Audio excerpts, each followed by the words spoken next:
Well, hi there. I'm Jim Miller. I'm going to do something here that I've never done before in my online classes. I'm going to pull the curtain away like Oz and let you see the man behind Loud I have enjoying the time that we're spending in the New Testament. This has been a good class. It's the first time I've led this particular flavor of the survey class, but as we get into talking about Jesus and the kingdom in the Gospels, because the kingdom of God is kind of one of the primary ways that Jesus is communicating about the good news is by talking about the kingdom. And I wanted to kind of give an overview of what we like to talk about in terms of the God story.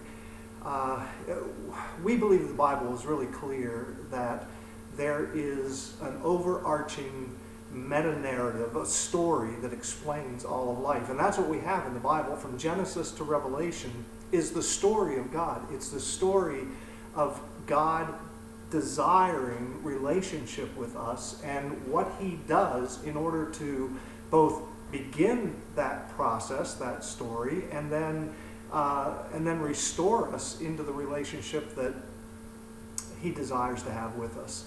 There are 4 parts to it, and my wife is a writer. She is an author. She's written 5 novels, and if you were to ask her to kind of chart this for you, she would chart it for you in terms of a story arc. Okay, I don't know if you've ever seen this kind of thing or recognize it, but let me see, I've got a big glare on the thing from my windows, but there maybe. It starts here in creation. It moves, that's act 1 of the God story. God creates man in his image, desiring a loving relationship with him. The fall, we are separated from God. There is, because of the choices of Adam and Eve, that there is damage to creation, corruption of creation, and our relationship with God. Act 3 of the God story is here. It is Jesus and redemption. So we have, in Ann's terms, we have kind of the introduction. Creation is the, it's all going to be backwards, isn't it? Creation is the introduction to this. It's the beginning of the story. The inciting incident, the thing that kind of kicks off the conflict in the story, is the fall. Then we have this occurrence of Adam and Eve's temptation and everything that happens to us as a result of that. Then there is rising action, and what we see in the Old Testament is this rising action, the impact of the fall, the way that the fall corrupts us morally, corrupts us spiritually and emotionally, and what we see all through here, though, from the fall to Jesus, is God's heart to reestablish relationship with us. So his heart to, he puts it in terms of marriage, that there is a desire to be in that kind of relationship with us. The climax of the story is Jesus. In Jesus, God is doing everything that he needs to do in order to bring us back, to restore the relationship that he originally wanted with us in creation. And then we have falling action, and then out here to the conclusion where it turns a little bit again, and we have the consummation of everything. So we are living in this part right here between Jesus and eternity, when everything is brought back into the way that it was meant to be. Now, the reason I wanted to show you this is that we can talk about this in terms of kingdom. When Jesus is talking about the kingdom, what we have to see this as is in terms of this story. In creation, at the very beginning of the story, of God's story, what we have is a picture of what the kingdom of God looks like. This is the kingdom of God on earth. Eden is a portrait for us, an example of what it means to live in perfect relationship with God. Adam and Eve walked with God in the cool of the day. Relationally, they were connected with him. They expressed out of the image of God, the character of God, the way that they treated each other, I believe, was a loving servant kind of way. They loved God, they loved each other. This was those are the two greatest commandments, the two things that we're supposed to do, to love God and to love each other. And I think Adam and Eve expressed that perfectly. And what we saw there was purpose in our lives, to tend the garden, to tend the earth, to have dominion over the earth, to fill the earth. That God infuses our lives in purpose. And so when we look at this intimate relationship, what we see is a picture of the kingdom of God here. There is no, at this point, no sin, there's no death, there's no sickness or illness. Everything is in a perfect condition. God saw what he had made, and it was good. Okay? Now, the fall comes along, this inciting incident, and there's a change in direction. So the kingdom of God that was so clear in creation now kind of goes underground. It's hidden in the fall. God is still sovereign. He's still in control. But the outward appearance of the kingdom is now hidden. We do a lot of hiking. There's a place up in northern Arizona where we hike, and we walk along this stream, and the stream flows down from the mountains, and it's a pretty good, it's not a huge stream, but it's a nice stream to walk by and stuff. But it comes to this point where it just disappears. It's like there's a big drain, and it goes down the drain. And I stand there, and there's all this water rushing from the top, and it hits this spot, and there's no water down there. And what happens is the stream goes underground. It hits this part where it moves underground, and that's kind of what happens here in the kingdom of God. Everything that we could see clearly about the kingdom here now kind of goes underground, and the descriptions that we have of mankind in here, you come to Genesis chapter 6, and it says that every inclination of the heart of man was evil. So this is the impact of sin now that we're seeing. We see that, in the idolatry of the Israelites, just all of the impact of the Canaanites, the sinful nature, that this is a dark time. This was light, and now we've been plunged into darkness. Okay, so the kingdom of God here while it's still functioning, but it's not visible. You can't observe it.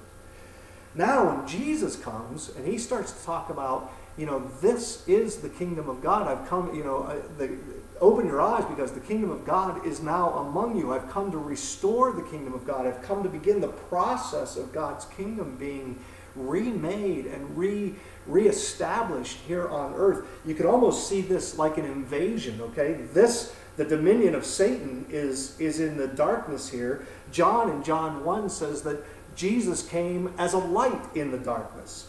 He came to dispel the darkness. He came to bring life where there was only death. And this, it's an invasion of the kingdom of God into the rule of Satan, into the rule of darkness in the world. And Jesus comes, and it's kind of like a D-Day kind of thing, if you're old enough to remember that. In World War II, not that any of us are old enough to remember that, but we know about it. In World War II, the Allies on the beaches of Normandy established a beachhead there. And it was from that beachhead that they were able to recapture all of Europe from the Germans and the German army. Okay, so Jesus comes and establishes this beachhead. This kingdom of God is now already restored on earth, but it's not yet complete, because that doesn't happen until down here. So when we see Jesus do things like heal people, when we see him raise people from the dead, when he talks about the morality of the kingdom in the Sermon on the Mount, in Matthew 5, 6, and 7, what he is doing is he's saying that what once was in darkness, every impact of the fall of man, everything that has corrupted us, I'm coming to remake that.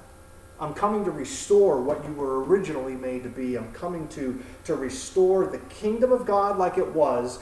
I'm coming to show you what that kingdom is like. And so the healings of Jesus point to the illness and the sickness of the fall, that he is redeeming that, okay?